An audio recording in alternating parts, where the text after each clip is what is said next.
30 minutes of power. Welcome to 30 Minutes of Power, a podcast dedicated to educate, encourage, and inspire godly people to use their power to empower others. Join your hosts, Jori O'Neale and Nicole Salter, as they share powerful insights on how you can use your God-given talents and gifts to make a positive impact in the world. Welcome back, everybody, to another lovely episode of 30 Minutes of Power, TOP, your one-stop shop for all things encouraging, entertaining, and motivating. It's your girl, Jori O'Neale, and today, I got a guest. My homie, longtime friend, sister in faith, sister in Christ, all the things. I'm here with Corina, and I'm really bad with saying your last name. So could you say it for me, and then I'm gonna repeat it? For sure. You knew me as Rodriguez, so I know. I didn't want to go there. I didn't want to go there because I was like, I don't know how your household is. So like, if I say the maiden, will he be like, babe? No, he wouldn't. He wouldn't care. But my new name is Espejo. Yeah. Espejo. Mm-hmm.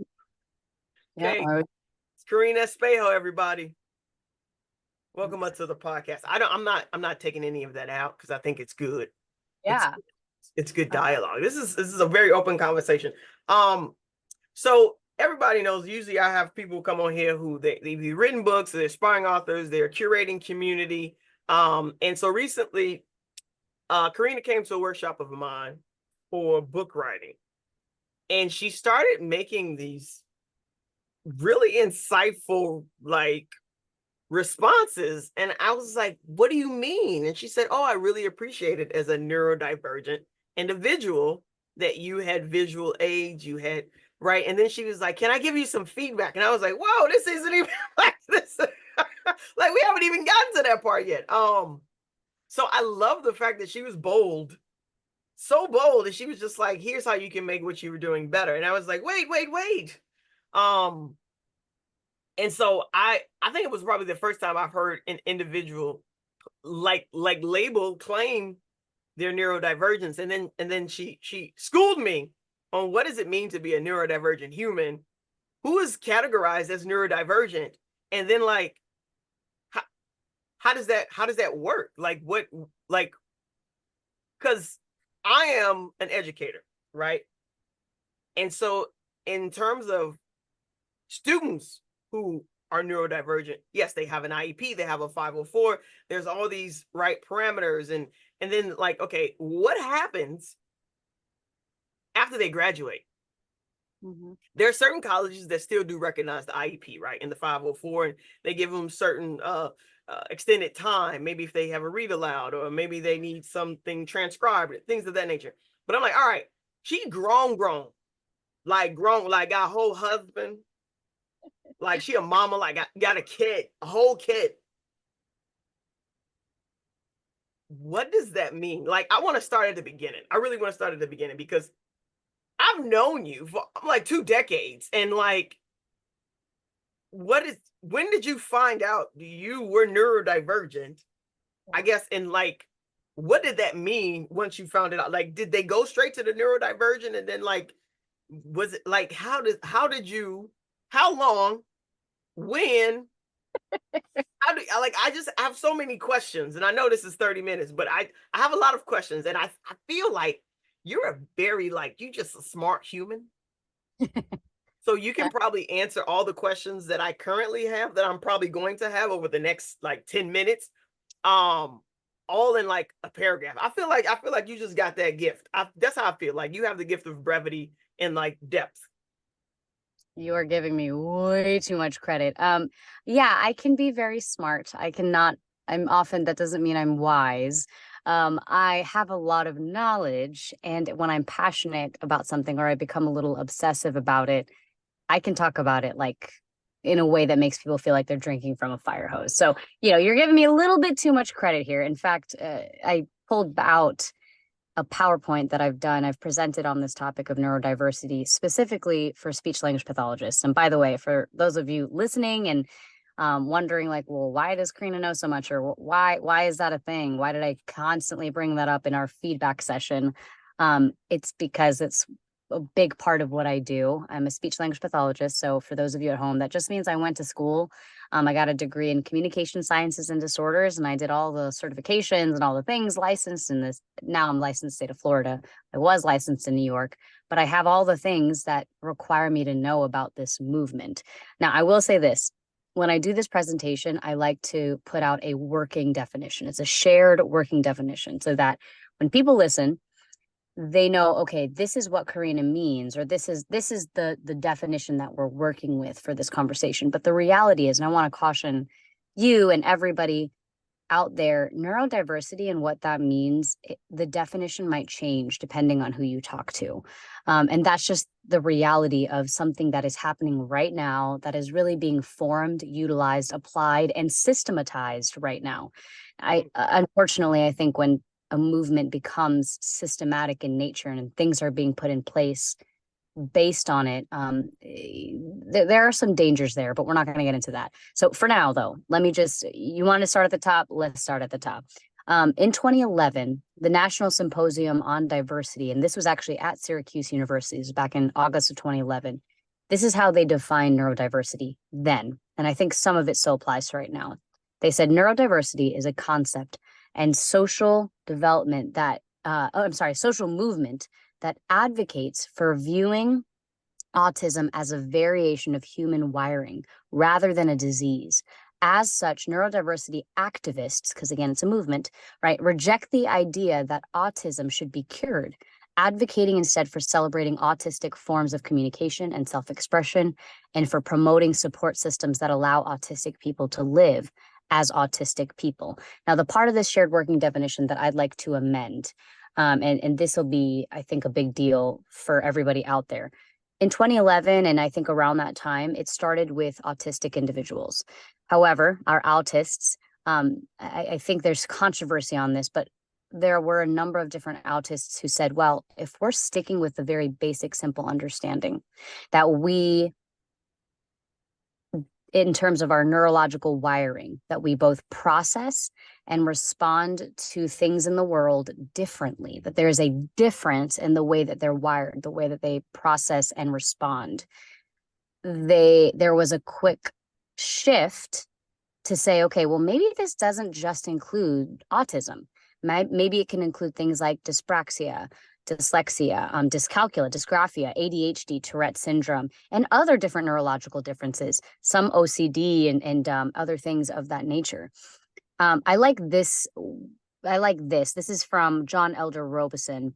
He's the author of a book called Look Me in the Eye. He says neurodiversity is the idea that neurological differences like autism and ADHD are the result of normal, natural variation in the human genome. This represents a few and fundamentally different ways of looking at conditions that were traditionally pathologized. So you asked the question of like, Corina, when did you get this? I didn't get it. And I'll share a little bit more about my story and why I claim neurodivergence. But he goes on to say, it's a viewpoint that is not universally accepted, though it is increasingly supported by science. Now, that's a fun one when we think about neuroscientists and what they're seeing about the wiring of neurodiverse individuals. He says that science suggests conditions like autism have a stable prevalence in human society as far back as we can measure, meaning it's really not that unusual or quote unquote disabled, or that there is a piece of this puzzle to say it doesn't need to be pathologized because maybe this condition has been here longer than our DSM-4, 5, 3s, whatever, which, by the way, the history of autism specifically, the DSM-3 categorized it something akin to like schizophrenia. So we look back and we see this is the way that people are wired, whether they're autistic or if they have ADHD or what have you, whatever the condition is. This dates far back beyond the pathologizing, right? We're realizing that autism, ADHD, I'm going back to John Elder Robeson's quote, and other conditions emerge through a combination of genetic predisposition and environmental interaction. They're not the result of disease or injury. So the big pushback here, and again, I want people don't always agree that it's a movement. I think for the purposes of our conversation, I think we should stick within the realm of movement. It's a movement. And it's a concept and social movement that advocates for viewing neurodivergence as a variation of human wiring. It's not a disease. So for me, and I'm going to shift into answering your other questions. See how I'm doing this? Look at this. My PowerPoint's keeping me on track here. I came to understand neurodiversity as I was researching different strategies and different ways that I could support my different students who had a number of different, what we would call in the education system, exceptionalities. Okay. These exceptionalities by nature are protected under the Disabilities of Education Act. So in a lot of ways, there's already a little bit of a discrepancy. If you notice, if a student with an exceptionality under the education system, we look at them, we say, well, that's because you have a disability, right? We equate them. Already there's going to be some dissonance, right? With understanding that we can celebrate those differences, the neuro differences that are occurring, and that it doesn't need to be cured or therapized. Instead, we're advocating for changing the environment. That's what neurodiversity movement was really, I think, by and large, trying to achieve. They just want to promote support systems that allow neurodivergent people to live as neurodivergent people. And even now, the conversation is widening to say, well, maybe we should stop caring whether we're neurodivergent or not, neurotypical or not. Who cares? How about we just say the systems that are in place should be prepared to provide high support needs for anybody and everybody, that all of us to a degree crave what the education system calls differentiated instruction. Now I'm talking to you, so feel free to stop me at any point and be like, my listeners are going to need you to break that down because you're an educator. I'm saying things that probably you're like, yeah, differentiated instruction, right? But like other people might not know what that means. And so for me, yeah, go ahead. So most of the people listening, they are educators themselves. There are some who are parents, right? There's some who are grandparents. There's some who are cousins, sisters, brothers. So differentiated instruction, I think in layman's terms, just means you're not putting one size fits all education in front of children or anyone. And I want to go back a little bit to this idea of broadening the people who would fit, I guess, necessarily into this category of neurodivergent movement, to not just be truncated to individuals on the autism spectrum, but now anyone who has a different way of thinking, seeing, feeling, being neurologically. And it doesn't seem, and I think we've gotten to at least a space in history and society that we're not looking at as a disease. That's something that needs to be cured. I think people are maybe becoming more open to the idea that it is and will always be a nature and nurture situation where there are certain, and I was like, my coworker came by today and we were working together. She has Tourette's, she has OCD, she has depressive, she was on antidepressants, and so she exhibits a lot of behaviors that, from the definition, the working definition that you have in terms of the neurodivergent movement, she would be classified as a neurodivergent. But all of her exhibits of neurodivergence came about well after adolescence. So there was no early intervention because prior to, I want to say maybe, I think she was in 4th or 5th grade, there was a trauma that occurred, a traumatic experience. And from that experience, all these other behaviors began to exhibit themselves because she started to have different environmental stimuli as well as emotional, like there are a lot of factors that led to that. It wasn't, and so I want to share that because I think people, when you hear the word neurological or neuro, people are thinking, oh, well, you've had this since you were born. The brain rewires itself often, like learning.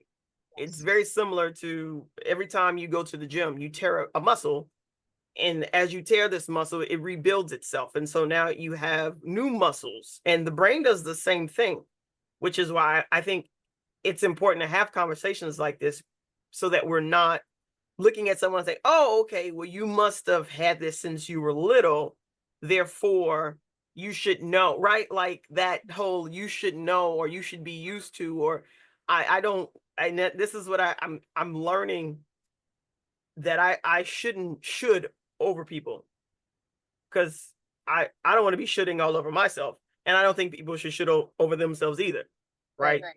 So how do we now, I guess, moving forward, engage in working environments? Because in school, you go through training to differentiate the environment. You go through training to differentiate your lesson plans, to give multiple ways of entry. These are things that should be happening in a school setting. So at what point in your research did you realize that you were neurodivergent? And then what environments have you created for yourself and for also your clients that you feel maybe the person listening can also implement or get behind? Because I married an individual who was not very verbal, but that had nothing to do with his neurological makeup at birth. That came about because of his environment and because the lack of nurturing that he got to be expressive, to be communicative. And so if I did look at the DSM-4, he would be classified based on his behaviors and his characteristics. He would probably be on the autism spectrum. He would be there. So I want to know, like, firsthand experience, your research, your studies, your desire and curiosity to understand, to know more so that you can be of service to others. What did that awaken in you? And then what have you done since then? Yeah. So I think in my research, there are two concepts to get out of the way right now. Actually, three. I lied. There's three concepts. The first one, neurotypical. Again, this is a shared working definition for those listening to the podcast and the conversation we're having right now. Depending on who you talk to, it's going to have a different spin, a different take on it. For me, neurotypical, I usually define it as neurocognitive functioning that falls within the dominant societal standards of normal. And again, it's actually, the more we look at it, it's probably rare that people naturally have a standard way of thinking. So there is a conversation within the movement, within the community. Are we just opening up neurodiversity to so many different people that it's no longer really neurodiverse and different? And then there's also the other pushback, though, of like, well, we don't want to be elitist, right? So it is a push and a pull there. But I think there's another aspect to this that we need to pull into play. And this is how I think I found myself saying, I think I'm neurodivergent. So neurotypical can be used either as an adjective or a noun. So when I use it, just know, it flip-flops. The two other terms that I think we need to make sure we're all on the same page about is masking, and that's the use of strategies to minimize the visibility of their differences. So if I'm trying to be neurotypical or have people perceive me, I'm going to put on a mask. I have found that, and we were talking about neurodiversity in the church, and even just talking about one of the neurotypical ways our particular movement of religion, we favor what's called patternism or blueprint hermeneutic. I was actually pretty good at that because it was very black and white, but it didn't serve my spiritual formation well because, there were concepts like, if the Bible doesn't speak on it, be silent when the Bible is silent, or because the way that we just looked at everything so black and white, and you read it, you do it, even if the context that the scripture was written in, that the passage was written in wasn't even appropriate, right? Like this masking concept it's the idea that one could compensate for some of the social and communication difficulties through copying others and controlling behaviors and by controlling that, their behaviors and self-expression. That's Dean et al., but it's a paper that was written in 2017, so it's fairly recent. And I felt that. I felt like I was putting on a mask to be something that I just wasn't. And some of that was, I'm just going to be honest, some of it was just gender roles. Some of it was even certain ageist leaders were expected to act and be a certain way that I think was indicative of a generation before. And if you didn't act like the generation of those in power, and I know that's kind of a scary thing to say in regards to church, but it's the reality. There are people in power in church. They make decisions, they do the things. And if you didn't adopt those generational views, then you were considered something else, immature, rebellious, sometimes even divisive were thrown out there, right? Like you had all these terms. And I think half the time we're all just trying to be something we're not. Now, how this applies to neurodiverse populations, and I can absolutely give examples within the church of Bible passages that have been used to force that kind, and it's stressful. It's stressful to have to put on a mask. I feel like when we get into DEI, diversity, equity, inclusion, and even we talk about race issues, the mental load that is put on people to mask, and decolonization in general, I mean, that's just a whole other conversation, but it absolutely applies to the conversation of neurodiversity. And so this is basically going to be like the opening of probably a 7 podcast series. Thank you for tuning in to 30 Minutes of Power. We hope you found today's episode informative and inspiring. To stay connected with us and continue the conversation, follow us on Instagram at 30 Minutes of Power or email us at azironsharpensiron@gmail.com. Don't forget to visit our website at azisi.org to learn more about our mission and how you can get involved. Remember, your power can make a difference in the world. Let's be folks out there using our power to empower others. Done.